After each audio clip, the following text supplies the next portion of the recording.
Tuesday call-in show. I need like a little, like 3 a.m. like. Welcome back, everybody. This is ALLaBorde Raiders at 98.5 The Fan, and we're going to be taking some calls today. If anyone wants to call in, here's the number below. It is 725-253-0264. I need one of those like radio intros with like sort of copyright fee, like lo-fi, like. But I don't have that. If anyone wants to make that for me, no guarantee that I'm actually going to use it. But it is the call-in show every Tuesday. At least we're trying to do every Tuesday when I can, and I can today, so we're here. If you want to call in and have your voicemail read, leave a voicemail at that number below that is scrolling anytime, day or night, and I will potentially get to it on the show. We have 5 voicemails that we're going to be listening to today, and also any potential live calls from my patrons. If you go to the comment section below, you'll see a Patreon link that can send you directly to the Patreon where you can sign up for $5 a month and be able to call in as well as get a bunch of other awesome features. I know for a fact one of the voicemails that I have today is from a patron who didn't want to call in live, but that's okay. You can still leave your voicemail, and we can potentially get it on the show. You guys know the drill here. We talk about a topic, and then we get into the voicemails, and then if I get a call, then I take that call, and that obviously sets the precedent. So if you want to save that number, there it is right there. I'm going to take it off the screen for you. Last thing I want to say here before we begin, make sure we're hitting that subscribe button. About 50% of you that watch these videos are not yet subscribed. Turn on those notifications and that bell icon to get all my videos instantly sent to you. It does help tremendously, and leave likes and comments. That also helps a bunch. Thank you so much for watching the video. Okay. Title of the video, Raiders predicted last in the AFC West. And I want to talk about that, but I want to talk about that with sort of a different lens, because I think a lot of people expect me to come on here and go, can you believe this? Bleacher Report, my employer, predicting the Raiders to finish last. I want to kind of look at it from a lens that might make some people a little upset with me. And that lens is, yeah, we could finish last. Like, I'm not going to come on here and tell you, maybe like I have in the past with some other regimes, that we're going to the Super Bowl.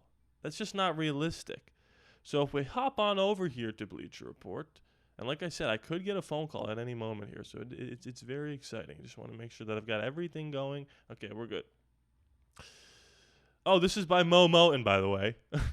My other partner in crime on Bleacher Report that talks about the Raiders, predicting that teams will finish last in every division for the 2025 season. All 32 NFL teams made the offseason changes to improve the roster, but some only see minimal results in the standings. So which teams will finish last in the division? When the season plays out, you will get those answers. But for now, we can identify teams with below-average rosters, a glaring question at quarterback, a difficult schedule, or a combination of the three. Those clubs will sink to the bottom of the standings. Amid offseason optimism among most fan bases, we projected which teams will finish last in every division. Remember that these squads aren't necessarily the league's worst, but are a step behind the rival clubs in the race for a home playoff game. So, not to spoil it, but you guys know where this is going. AFC West, Las Vegas Raiders. So here's what Mo has to say. Last season, the Las Vegas Raiders went 0-6 in the AFC West. They should be more competitive within the division this year, but they are still a step behind their playoff caliber rivals. The Silver and Black significantly upgraded their coaching staff, hiring head coach Pete Carroll and offensive coordinator Chip Kelly. They traded for two-time Pro Bowl quarterback Geno Smith.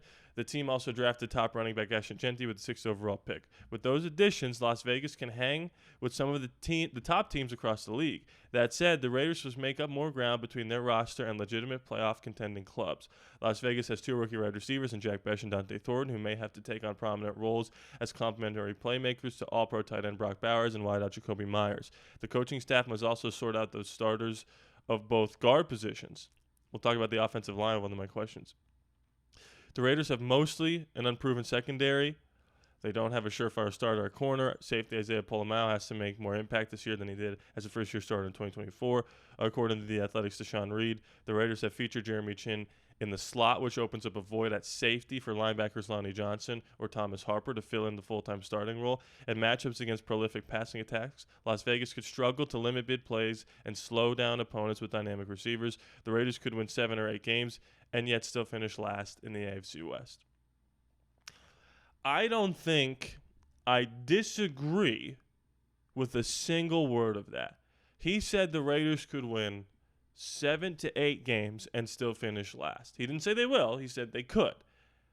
And I think that's completely reasonable. We tend to look at things, I mean Raider fans, we as in fans of a team at all, not just Raider fans. We tend to look at things with a tinted positive, leaning positive point of view. So we've got a glaring hole at that second wideout spot. We do. Jack Bech or Dante Thorne could fill that hole. Pause. But it's still a hole nonetheless.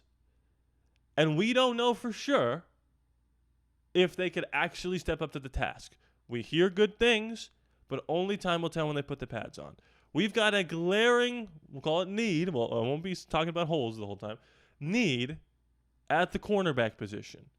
We're hoping that it's Jacorian Bennett or Darien Porter that steps up. But we don't know for sure. Again, these are leaning optimistic points of view to think that, yes, Dante Thorne and yes, Jacorian Bennett. But if those guys play fine, maybe a little below average, then yeah, you could easily look at our roster and think, as a collective unit, we are a step behind our AFC West counterparts. And I don't think it's out of the realm of possibility that we do finish last. But interestingly enough, the calls that we're about to take right now talk about specific areas where I think that, number one, we are a step above people in the National Football League. Number two, if these people hit, we could finish second, third, second, maybe first in the AFC West. There's a lot of parity in the National Football League. The problem with making predictions this early, and it's fun to do, don't get me wrong, but the problem with doing it is you don't even know what you're predicting. Like, everyone thinks, like, oh, the Browns stink. What if, like, Shedeur Sanders or Dylan Gabriel hits?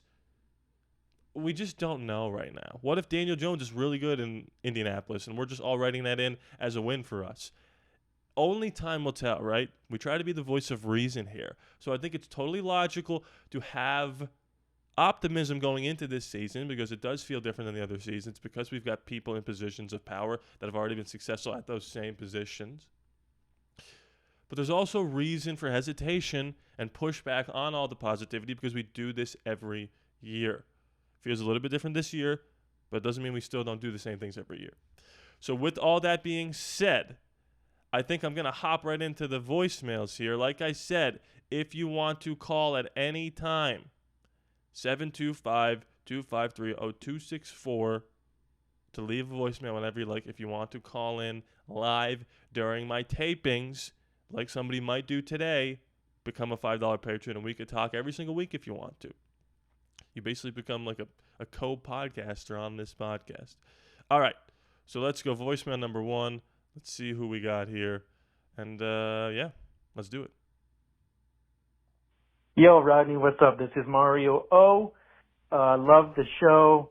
I got 2 questions for you. The first is Christian Wilkins. I just saw your update video. What happens if he cannot play this season? I've been talking to a few people that are Raiders fans as well, and I've been advocating for maybe a trade. I know we poured a lot of money into getting him, but if he's not able to contribute, maybe it's best that we move on from him and get something in return, maybe a second or a third. I don't know what the trade value would be there, but just something because it's frustrating having him on the roster and just not having him contribute at all. Second, this is more about the movies, since you mentioned you like the movies. If the Superman movie is absolutely mid, do you think DC continues with making movies, or do they stop, or what do you think? I'd like to hear your opinion on that. All right, have a good one. Thanks a lot, Rodney. Bye. All right, that's our first caller there. Mario O. Appreciate the call, man. I think first-time caller. Forgive me if I'm wrong about that. Two great questions. And by the way, he asked about Superman. You can ask about anything you'd like. And we've got time codes here on the bottom. If you're not interested about certain things, you could skip ahead. But two great questions. We'll talk about Christian Wilkins first. If he's out for the season, he's got technically 2 more years on that 4-year, $100 million. This is like the sunken cost fallacy. Do you just get rid of him because you don't want to pay in those last 2 years, or do you get something out of the money that you spent? I just think it depends on, number one, what you can get for him. Because if you just want to dump him, that probably means that you're not going to be able to get a second or a third. It's going to be more like a fourth or a fifth. In that case, if he actually is healthy after these 2 years, really unfortunate, do you just keep him and play out the remainder of his deal? I don't know how much guaranteed money he has on that contract. I'm sure it's like a fake 4-year, more like a 3-year get out after 3 years. And, you know, there's a lot of like, Tom Telesco's an idiot. This guy didn't have like an injury history. We were not to know that he was going to have this crazy freak injury. Like, when we signed him, everybody loved it. And now because he got hurt and it's this weird injury, Tom Telesco's an idiot. It's like, okay. You can call him an idiot about Gardner Minshew, but let's pump the brakes on.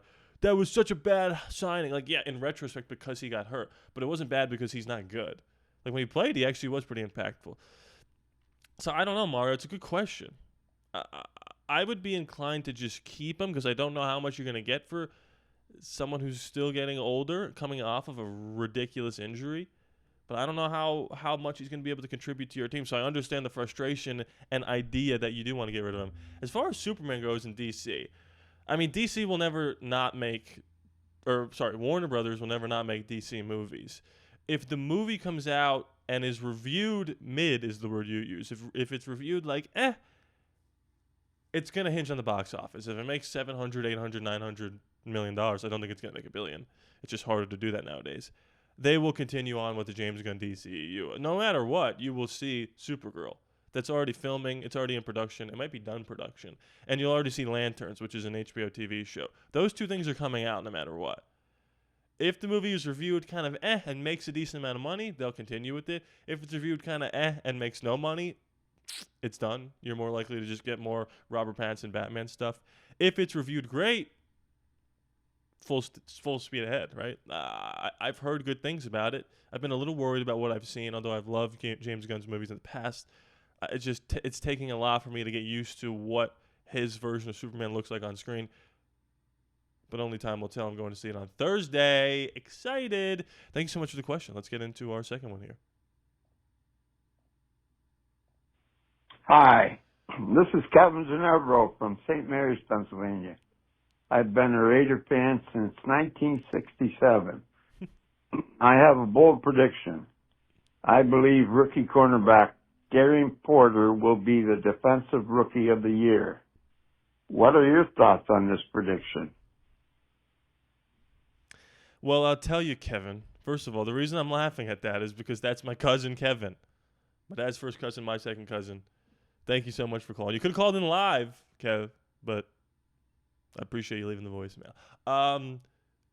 Okay, so let's deep dive into Darien Porter, Defensive Rookie of the Year chances. Let's actually think about this.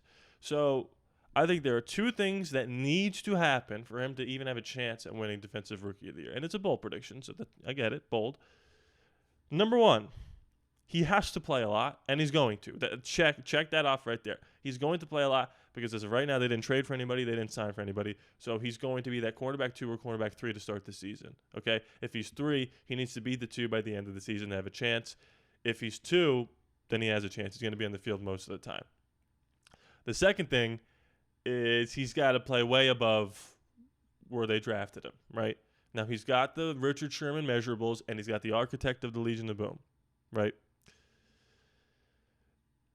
Let's pull up the odds here for Rookie of the Year, and let's talk about it a little. So we got Abdul Carter, plus 250, Travis Hunter, Jalen Walker, Mikael Williams, Mike Green, Shamar Stewart. Okay, so of all these guys here, if this is 1, 2, 3, 4, 5, 6, 7, 8, 9, 10, 11. The top 11, there's only 2 cornerbacks, and one of them is Travis Hunter, okay? I don't think Darien Porter would pop up anywhere on this list, yeah. If you put money on him, you'd win a lot of money. The last Raider, I believe, to win Defensive Rookie of the Year as a secondary guy was Charles Woodson. Sauce Gardner did it in 2022. I think Marcus Peters and then Marshawn Lattimore in 15 and 17. They were higher draft picks than Darien Porter. I do think it's tough for me to see a path where he does that, but if he plays a lot like he's going to, he's going to be out there with the chance to prove himself.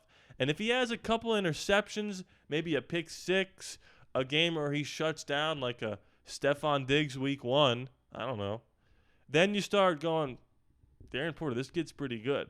And then the underdog story might funnel some votes his way. So I'm not going to make that prediction personally, Kevin Ginevro from St. Mary's. Hilarious that you said all that, like I don't know who that is. But I don't, it's not off the board. It's on the board for sure. Thank you for the question. Next question. Hello, Rodney. You're doing a great job. This is your father, Rodney Sr. I got a comment and a question. I think that the offense is going to be going through Ashton Genty. If he opens up the game plan for us, if he starts to get them long runs, it's going to open up the passing game. I think that's the key. Do you think that the offensive line as it is set to make that happen, or do you think that we need to make a few tweaks here and there? Thanks, buddy. Keep up the good work. Goodbye. Goodbye, Dad. Yes, that is my dad, if you're wondering. We have the same name. Isn't that fun? Thank you for the question, Father. Good question. Yes, the offense is going to run through Genty. That's no doubt about it. That's going to open up so much for Brock Bowers, for Trey Tucker, for everybody. I guess the main issue would be, is the offensive line up to the task? Well, look, I think without a doubt we know three entities. JPJ up the middle. On the right side, DJ Glaze, who was good last year as a rookie. On the left side, Colton Miller, when he plays his top 10. The guard situations, like Mo said, are up for grabs. It's Dylan Parham, it's Meredith, it's Whitehair, it's Kappa, it's Grant, it's Rogers. Good problem to have. You got 5 people fighting for 2 spots, so the cream of the crop is going to rise to the top. Bars. I actually am a little more bullish on the offensive line than I feel like a lot of pundits are. I think that by the end of this season, this offensive line is going to be top 10. Now, last year, it was bad. But I think a lot of that had to do with Luke Getsy. It got a lot better throughout the season once we implemented some Scott Turner, Norv Turner blocking schemes, and DJ Glaze was kind of thrown into that rookie right tackle spot, which maybe he wasn't initially ready for. But after the season, he showed, okay, he can hang. JPJ was good, not great. So I think a whole offseason with a better coaching staff, right? More time in the weight room. More practice time. JPJ and DJ Glaze are going to be significantly better than they were last year. To end last year even. So I think our tackles and our center, that's going to be one of the best tackle, center, tackle units in the National Football League. And then it just comes down to the guards. Dylan Parham is okay. And then you've got 4 guys probably for the other spot. So I do think the offensive line is going to be good enough to be able to kind of propel this team to where it needs to go. And I do believe Ashton Genty is going to be a top 5 rusher in the league. I've been saying it. If you can get him in your fantasy league, in your sleeper keeper fantasy league, I tried to trade up, I couldn't. That's a massive get for you. So look, I think that's going to be it for me today. I plan to do 5 voicemails. I'm going to do 3 just in case I need these other 2 for next time. But if I didn't get to your voicemails today, I will get to them. Should I do 1 more? Should I do 2 more? I'm going to do 2 more. I lied. I'm going to do all 5. Why not? What else am I going to do? I'm going to do 2 more. Let's do it. Hi, Rodney. This is Mr. Lindsay calling from L.A. Big Raider fan, big fan of your show. I just want to ask about your thoughts on, let's just call him running back 4 spot. Obviously Ashton Genty, number 1, Raheem Mostert, number 2. 3, I think definitely should be Sincere McCormick, no question, since what we saw from him last year and the few appearances he had. But just with how bad Zamir White was, and also hearing a few positives, from the Raiders staff and the media, Pete Carroll saying, hey, he's a big guy. He's the only big guy like that we have, and obviously he has some skill. But just considering how poorly he did last year, which was just phenomenally bad, should he be cut is really my question. And then that also makes me wonder about Dylan Laube, who was, the 2 touches he had was just pure fumbleitis, right? But he did have some good returns, and, we've been evaluating him as a special teams option. I haven't heard anything about how that's gone for him. It's, he's also going to be cut. But what do you think for that number 4 spot behind, theoretical Sincere McCormick? Do you think it would be better to go with Zeus or better to go with Dylan Laube, or do you think they should both be cut?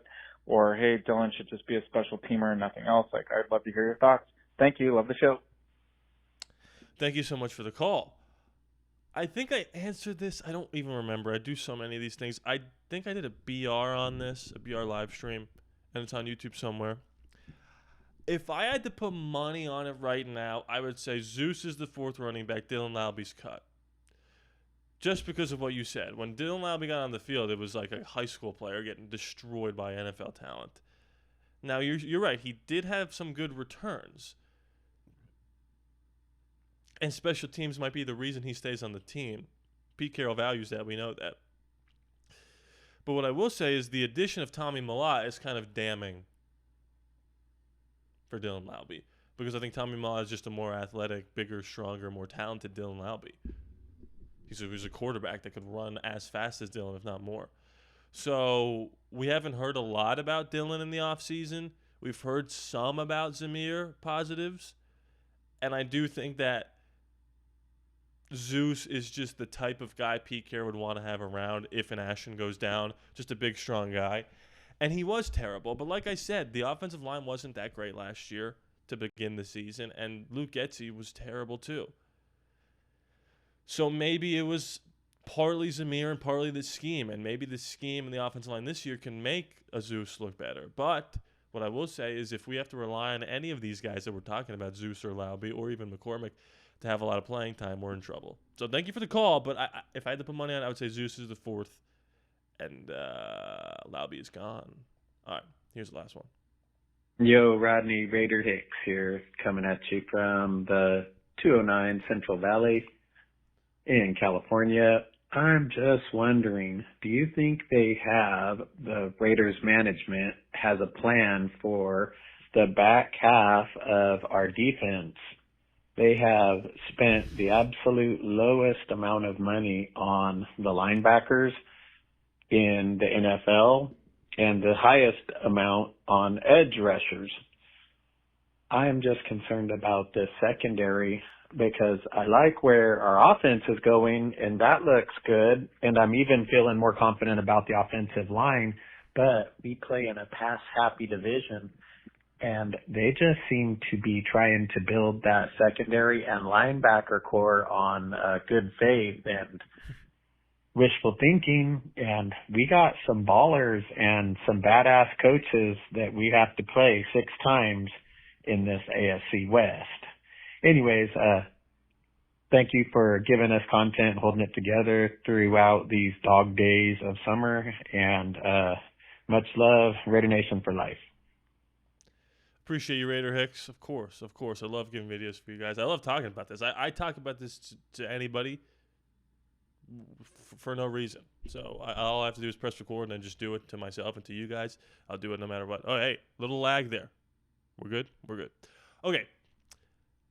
That kind of was a perfect voicemail to summarize this whole thing because we talked about the confidence of the offensive line. We talked about the stacked AFC West. And now we're talking about the back end of the defense. Here's what I will say. When you look at a roster like ours last year, that was pretty bad, right? It was pretty tough to watch. And then you come in and you just overhaul it like they did, and you completely change the defense and the offense, and you add pieces and you keep pieces and you get rid of pieces. You have to remember, like, there's a salary cap involved here, and there's a limited amount of people you can sign, and there's a roster limit, and there's a limited amount of draft picks. You're not going to be able to overnight be able to solve every single position. So what did they do? They got the quarterback, they got the running back, they added to the wide receiver room, and they re-signed some guys on defense.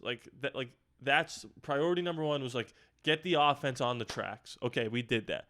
Defensively, draft some guys that can make an impact, sign some cheaper versions of people that were going to leave because, again, there's a salary cap. Would we like to have had Nate Hobbs and Trayvon Merrick playing? Yes. Can't keep them all. So they grabbed the Jeremy Chin, who looks like a decent player. They're relying heavily on, Ja'Cory Bennett and Isaiah Polamau.